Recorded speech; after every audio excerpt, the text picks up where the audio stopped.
right, y'all. Let's keep these curious cases going. You see the banner.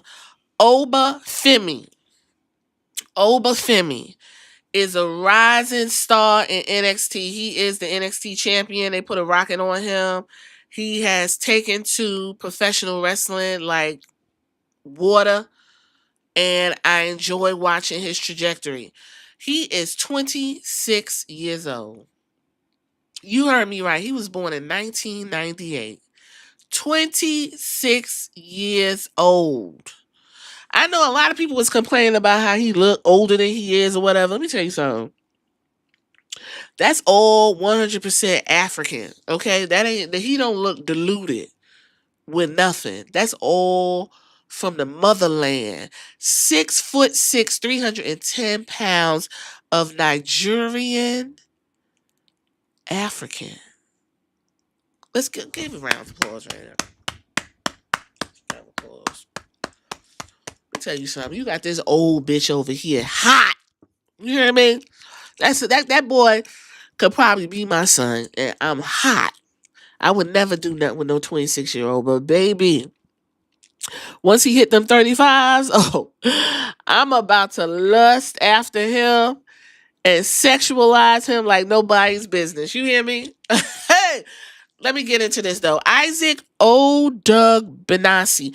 Listen, I don't pronounce his name right. Okay.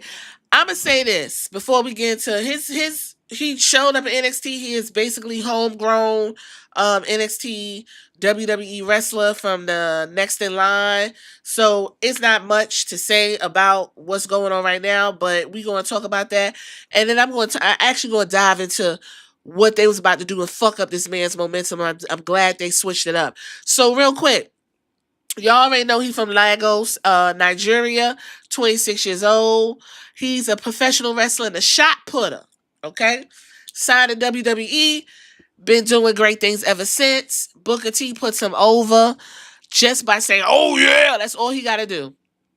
All he got to do. He got the crowd doing the, basically the, what is that chant from Wakanda? Woo, woo, woo. Whatever the black dude, I forgot. Got his own chant, got his own thing going. He is the winner of the 2024 Iron Man Survivor Challenge. He is, like I said, the longest reigning NXT North American champion.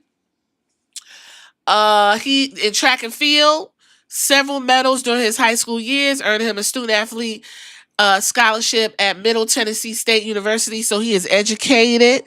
Won the conference. I actually went back and listened to him talk. I wanted to know how Oba Femi sounded before we get the Oba Femi that we got. Fact. I know it's fact.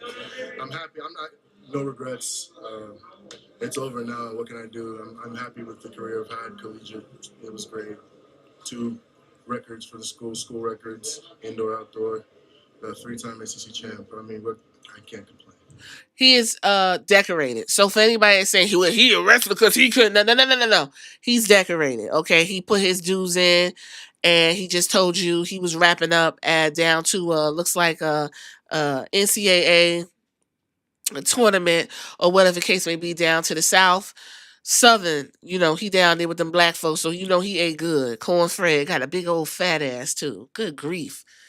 Good God on the day. Anyway, one thing I want to say, he has an accent, okay? I know somebody, I don't know if it was Jim Cornette or somebody was complaining about his Nigerian accent. He's putting more emphasis on his Oba Femi character. First of all, he's Nigerian, so that's okay. The reason why it didn't really work with Apollo Crews is because Apollo Crews is whitewashed. I'm just going to say it. You know what I mean? Oba Femi is what Vince McMahon thought Apollo Crews was going to be. Okay? I'm actually glad Oba Femi leaned more into his Nigerian accent because we don't want what happened to Keith Lee to happen to Oba Femi. Now, you just heard Oba Femi talking, and he's eloquent. He knows how to talk. He's a big black man. We're in America.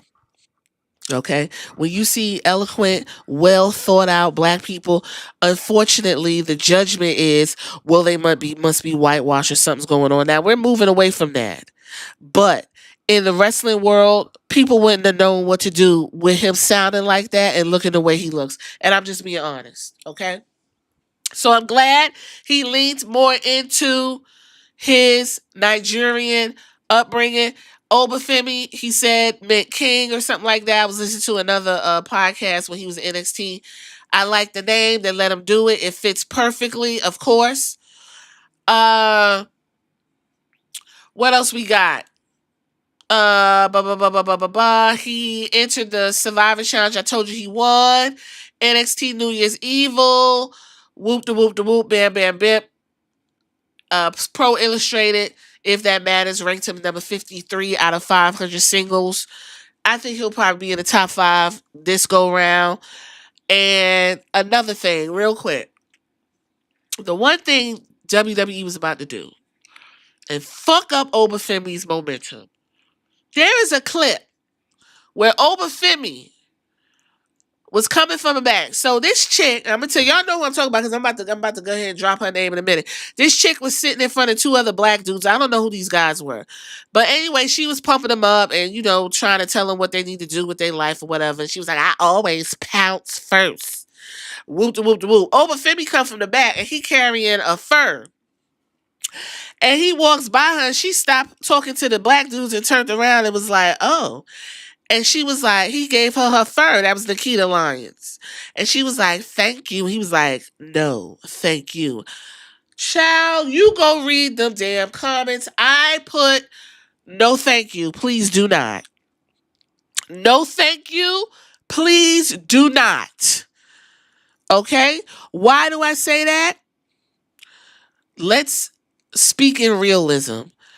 Interracial couples, big black man chopping down a white woman. It will always be taboo. It will always lead to stereotypes and fodder that Oba Femi does not need to be mixed up in. We already had to deal with it when Bobby Lashley, big ass, was chopping down Lana. Vince McMahon was pulling on his penis looking at that shit. But we had to be inundated with disrespectful racist tropes. And I did not want that for Oba Femi. And I'm glad somebody back there said, "Get him out of there. Do not put that man next to that woman and try to build some shit." So what they did was they took Ashanti the Adonis and he over there mixing it up with the white girls, and that's fine. Oba Femi, no. You want people behind him? You want the gals behind him? Let him lean into his Africanness and be just an African man. Okay? Cut the shit. That's another reason why Apollo Crew couldn't get where he needed to go. Because he's over there, "I'm African, I'm African." Then we go look and he got a whole Caucasian woman. Which, listen, to each his own. But the shit gotta line up. Okay? They was about to fuck up Oba Femi. But somebody said, "Hey man, I'm looking at them comments. Y'all don't want to do that. Don't do that. Don't do that to Oba Femi." Them comments are terrible up under there. You got the Brazzers comment. You got, "If it's snowing, he ain't going." You got, "Oh man, it's about to go down a train gonna get ran on. He gonna split her wide open." I even suggested Tyreek Iguan, Tyson DuPont, Oba Femi, and let Nikita Lyons run it. Are you fucking crazy? This is why you can't let everybody book and give their ideas, okay? The comments were terrible. Somebody must have seen them and saved Oba Femi. And since then, he's been on a trajectory where he needs to go. Don't mix him up and all that. I got to get pussy whoop de whoop de whoop. We not interested in that. We want to see this black man do what he got to do. Keep him out of that stuff, okay? Not too much on Oba. But I just wanted to go ahead and throw a curious case out of there. Learned a lot. I did not know this man was 26. He is a magnificent specimen. I love his moveset. Kind of remind me of Sagat. He got like a Sagat kind of, stance. He gets in there, he tossing motherfuckers around. I love it. I love it. I love it. I want him to succeed. But unfortunately, in Paul Leviskay era, Mr. Paul Leviskay, who's intimidated by big black men. I don't know how that's gonna happen on the main roster. If Vince McMahon was there, it would be a dildo named after Oba Femi. and Oba Femi would have a rocket to their back. You hear what I'm saying? You hear what I'm saying? Okay. If you picking up what I'm putting down, tell me what you think about Oba Femi in the comments. I'll catch you on the next one. Deuces.